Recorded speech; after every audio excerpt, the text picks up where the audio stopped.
नमस्कार विद्यार्थी मित्रांनो, स्वागत आहे तुमचं आपल्या स्टडी फ्लो अपडेट्स या आपल्या लाडक्या यूट्यूब चॅनलवर। आजचा व्हिडिओ तुमच्यासाठी खूप महत्त्वाचा आणि डोळे उघडणारा ठरणार आहे। आपण रात्रंदिवस करून स्पर्धा परीक्षांची तयारी करतो, पण या क्षेत्रात काही अशा गोष्टी घडत आहेत ज्यापासून तुम्ही सावध राहणं अत्यंत गरजेचं आहे। आज मी तुम्हाला या वृत्तपत्रामध्ये म्हणजे लोकमतमध्ये आलेल्या बातमीच्या कटिंगवरून दोन अत्यंत महत्त्वाच्या घटना सविस्तरपणे समजावून सांगणार आहे। त्यामुळे व्हिडिओ अजिबात स्किप करू नका, शेवटपर्यंत पहा। चॅनलवर नवीन असाल तर सबस्क्राइब नक्की करा, बेल आयकॉनवर प्रेस करा आणि ऑल नोटिफिकेशनवर क्लिक करा। तुम्हाला भविष्यातील अपडेट मिळत राहतील। तसे डिस्क्रिप्शनमध्ये व्हॉट्सॲप आणि टेलिग्राम ग्रुप आहे, जॉईन करा, किंवा डिस्क्रिप्शनमध्ये पहिल्या लिंकला क्लिक करून तुम्ही आर्टिकलसुद्धा रीड करू शकता। बघा, पहिली बातमी आहे परीक्षेतील हायटेक कॉपी। मित्रांनो, पहिली बातमी आहे एका हायटेक कॉपीची। तुम्हाला ऐकून धक्का बसेल की चक्क 2.5 इंचाच्या मोबाईलद्वारे भरती परीक्षेत कॉपी करण्याचा प्रयत्न झालेला आहे। नेमकं काय घडलेलं आहे तर रविवारी IIT मुंबईच्या पवई येथील केंद्रावर केंद्रीय संस्कृत विद्यापीठाच्या मल्टीटास्किंग स्टाफ आणि ग्रुप डी पदांसाठी लेखी परीक्षा सुरू होती। परीक्षा सुरू असताना पर्यवेक्षकाला काही उमेदवारांच्या हालचाली संशयास्पद वाटल्या। जेव्हा त्यांनी एका विद्यार्थ्याची तपासणी केली तेव्हा त्यांच्या पॅन्टच्या खिशामध्ये चक्क 2.5 इंचाचा ब्लूटूथ आणि बदल केलेला जो आहे मोबाईल हँडसेट सापडला।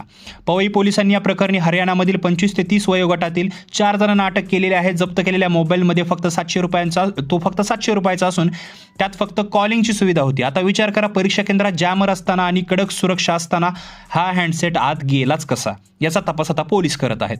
माझं तुम्हाला सर्वांना एकच सांगणं आहे, बघा मित्रांनो, अशा शॉर्टकटने कधीही यश मिळत नाही। थोडे पैसे देऊन किंवा अशा गैरमार्गाचा वापर करून नोकरी मिळवण्याचा प्रयत्न करण्यापेक्षा आपण प्रामाणिकपणा केला पाहिजे, कारण एकदा पकडलं गेल्यावर आयुष्यभरासाठी करिअर उद्ध्वस्त होतं। एवढेच नाही तर जेलची हवाई खावा लागते।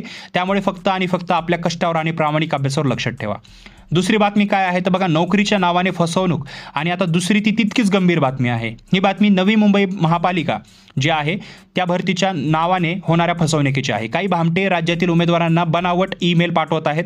या ईमेलमध्ये कनिष्ठ अभियंता विद्युत या पदाचा निकाल जाहीर झाल्याचे सांगण्यात येत आहे। आणि सर्वात मोठा धक्का म्हणजे मूळ कागदपत्राच्या पडताळणीसाठी चक्क 9,373 रुपये प्रक्रिया शुल्क भरण्यास सांगितले जात आहे। मित्रांनो, नवी मुंबई पालिकेचे आयुक्त डॉक्टर कैलास शिंदे यांनी स्वतः आवाहन केले आहे की अशा जे संदेश आहेत याच्यापासून लांब राहा। लक्षात ठेवा, कोणतीही सरकारी संस्था कागदपत्र पडताळणीसाठी किंवा नोकरी देण्यासाठी तुमच्याकडे ईमेलवरून असे हजारो रुपये मागत नाही। जेव्हा तुम्ही फॉर्म भरता तेव्हाच अधिकृत फी जी आहे तुमच्याकडून घेतली जाते। त्यामुळे तुम्हाला जर असा कोणताही ईमेल किंवा मेसेज आला ज्यामध्ये पैशाची मागणी केली असेल तर तो 100% फेक आहे, समजून घ्या। अधिकृत माहितीसाठी नेहमी फक्त शासनाच्या अधिकृत वेबसाईटवर किंवा जे आहे अधिकृत आर्टिकल्सवरच विश्वास ठेवा। जर विद्यार्थी मित्रांनो, या दोन्ही बातम्यांवरून एकच धडा आपल्याला मिळतो, यशाला कोणताही शॉर्टकट नसतो आणि डोळे झाकून कोणावर विश्वास ठेवायचा नसतो। प्रामाणिकपणे अभ्यास करत राहा, यश नक्की तुम्हाला मिळणार। ही माहिती तुम्हाला महत्त्वाची वाटली असेल तर व्हिडिओला नक्की लाईक करा। तुमच्या इतर अभ्यास करणाऱ्या मित्रांसोबत हा व्हिडिओ नक्की शेअर करा, जेणेकरून तेही सावध राहतील आणि अशाच अचूक आणि अभ्यासाच्या मार्गदर्शनासाठी आपल्या स्टडी फ्लो अपडेट्स या चॅनलला सबस्क्राईब करायला विसरू नका। मी तुम्हाला पुढच्या व्हिडिओमध्ये, तोपर्यंत हा व्हिडिओ पाहिल्याबद्दल धन्यवाद।